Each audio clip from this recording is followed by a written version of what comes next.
အားလုံးမင်္ဂလာပါယနေ့ထိတိုင်အောင်ဝမ်းမြောက်ကြမှာဆိုဖြစ်အကောင်းဆုံးပို့ဆောင်ပေးတဲ့ဘုရားသခင်ကျေးဇူးတော်ကိုထူးပဲချီးမွမ်းပါတယ်ဘုရားသခင်နာမတော်တာ၍ဘုန်းကြီးပါစေ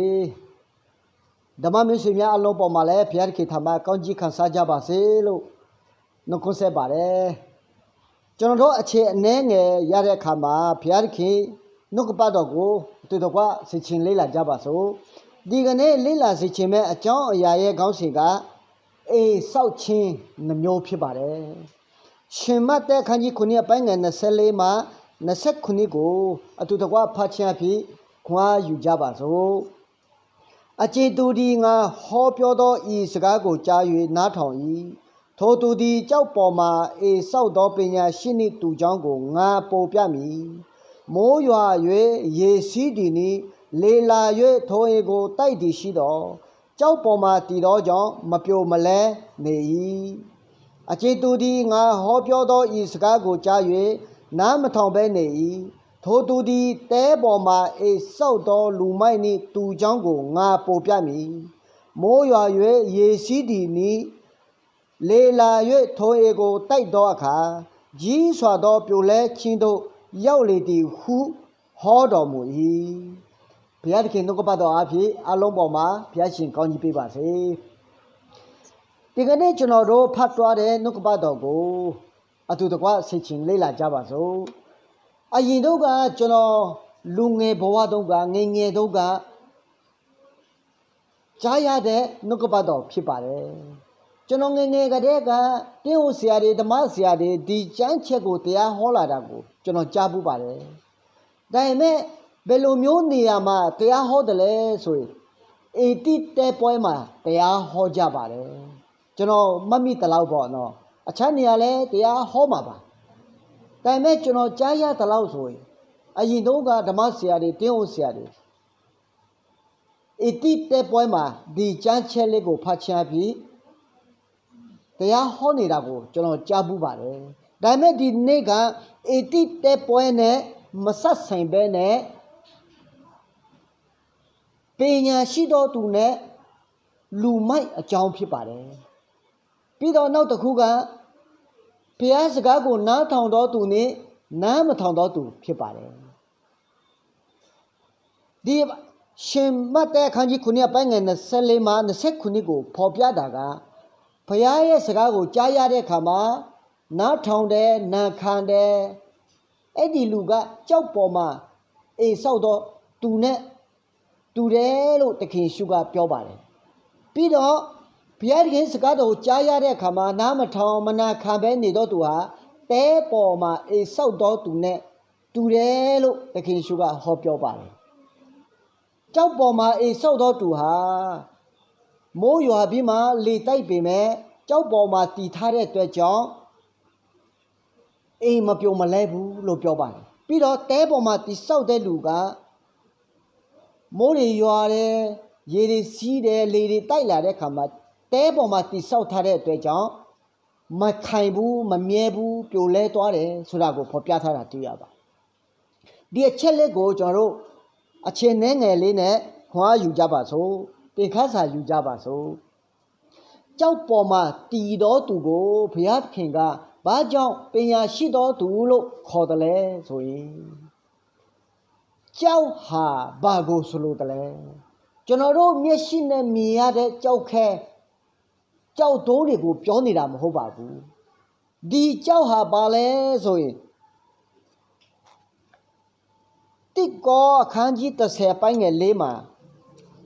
ပူပွင့်လင်းလင်းဖော်ပြထားတာကိုတွေ့ရပါတယ်ကျွန်တော်တို့ကြည့်ရအောင်ထိုသူတို့နောက်လိုက်သော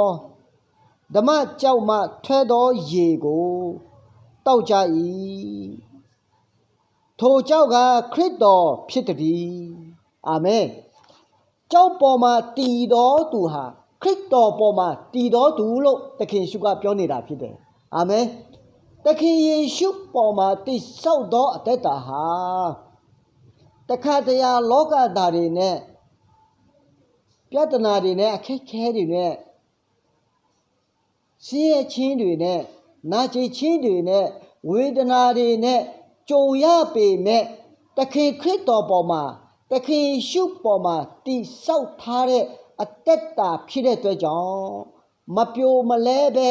ရပ်တည်နိုင်တယ်လို့တခင်ရှုကပြောနေတာဖြစ်ပါတယ်အာမင်ကျွန်တော်တို့အတက်တာဟာတခင်ရှုနဲ့တိဆောက်သောအတက်တာဟာလောကကြီးမှာခံရတဲ့ဒဏ်တွေကြောင့်လောကကြီးမှာခံရတဲ့ပြဿနာတွေကြောင့်လောကကြီးမှာခံရတဲ့အခက်အခဲတွေဒုက္ခတွေပြဿနာတွေဟိုလူကပုတ်ခါဒီလူကပုတ်ခါဟိုလူကကဲ့ရဲ့ဒီလူကကဲ့ရဲ့ဟိုလူကပြည့်ရဲ့ပြုတ်လိုက်ဒီလူကပြည့်ရဲ့ပြုတ်လိုက်အထင်မှားလိုက်အထင်လွဲလိုက်နဲ့ဟိုတိုင်ဒီတိုင်အမျိုးမျိုးပြဿနာခံရပေမဲ့ကြုံရပေမဲ့တခင်ယေရှုနဲ့တိဆောက်ထားသောအသက်တာဖြစ်တဲ့အတွက်ကြောင့်ဘယ်လိုခြေနေမျိုးပဲကြုံရပါလေစေမပြိုမလဲပဲရက်တည်နိုင်တယ်လို့ဒီနှုတ်ကပတ်တော်အဖြစ်ခွာရပါတယ်သင်ခါစာရပါတယ်အာမင်ပြီးတော့တဲပေါ်မှာတိဆောက်သောလူမိုက်ဓမ္မမောရဲ့ပညာမရှိသောသူဓမ္မမောရဲ့ပညာမဲ့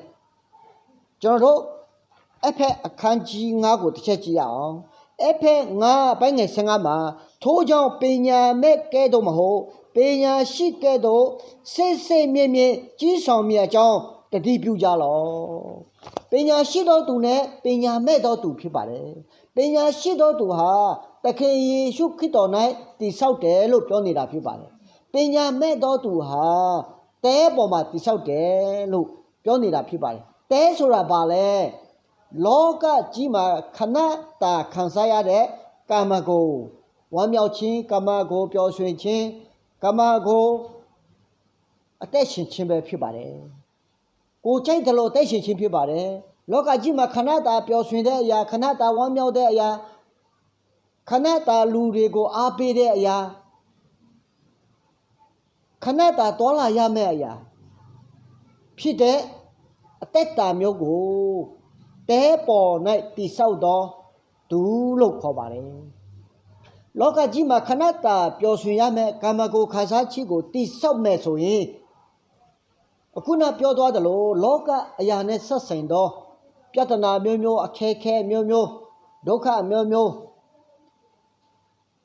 ပြည့်တင်ခြင်းဝေဖန်ခြင်းကဲ့ရဲ့ခြင်းပြည့်ရဲ့ပြုခြင်းသူတစ်ပါးရဲ့အတိုင်ခံရခြင်းသူတစ်ပါးရဲ့အထင်လွဲခံရခြင်းသူတစ်ပါးရဲ့အထင်သေးခံရခြင်းဖြားခြင်းနာခြင်းလောကကြီးရဲ့ပြဿနာပေါင်းစုံကြုံလာတဲ့ခါမှာတဲပေါ်ဖြစ်တဲ့လောကအရာခဏတာခံစားရတဲ့ကမ္မကိုပျော်ရွှင်ခြင်းကိုတိဆောက်တဲ့အတွက်ကြောင့်မတည်မြဲပဲကြီးစွာသောပြိုလဲခြင်းကိုခံစားရမယ်လို့သခင်ရှုကပြောနေတာဖြစ်ပါတယ်။ဒါကြောင့်ဓမ္မမိတ်ဆွေများအေဆောက်ခြင်းနှမျိုးဆိုတာကတဲပေါ်မှာတိဆောက်သောတစ်မျိုးရဲ့ကြောက်ပေါ်မှာတိဆောက်သောတစ်မျိုးရဲ့ဖြစ်ပါတယ်။မိတ်ဆွေနဲ့ကျွန်တော်တို့ရဲ့အတက်တာမှာဆင်ခြင်ကြပါစို့ဘယ်လိုနေရာမှာတိဆောက်ရင်တည်မြဲမလဲဘယ်လိုနေရာမှာတိဆောက်ရင်မမြဲဘူးလဲဆိုတာဒီကနေ့နှုတ်ကပတ်တော်အဖြစ်ကျွန်တော်တို့ကိုစကားပြောနေတာဖြစ်ပါတယ်ဘယ်လိုပြဿနာမျိုးဘယ်လိုအခက်အခဲမျိုးတွေကြုံရပါလေစေမပြိုမလဲပဲရပ်တည်နိုင်တဲ့အသက်တာရပ်ချင်တယ်ဆိုရင်သခင်ယေရှုခရစ်တော်၌တည်ဆောက်ကြရအောင်ဘယ်လိုအခက်အခဲမျိုးဘယ်လိုပြဿနာမျိုးတွေကြုံရပါလေစေပြိုလဲသောအသက်တာပျက်စီးသောအသက်တာဝန်းနေသောအသက်တာကြေကွဲသောအသက်တာဖြစ်ချင်ရင်ခဏတာခံစားရမယ်ကာမဂုဏ်လောကအရာတီးဟူသောတဲပေါ်မှာတိဆောက်ကြပါဒီအရာတွေကိုမိမိကိုယ်တိုင်မိမိကိုယ်ပိုင်ရွေးချယ်ပိုင်ခွင့်ရှိပါတယ်ဘယ်အရာကိုရွေးချယ်မလဲဆိုတာကိုမိမိအသက်တာမှာစီချချမ်းပြီးအသက်ရှင်ကြပါစို့လို့နှုတ်ကပတ်တော်အဖြစ်ဝင်ကတက်ခါပါတယ်အလုံးပေါ်မှာဘုရားသခင်ကောင်းကြီးပေးပါစေအာမင်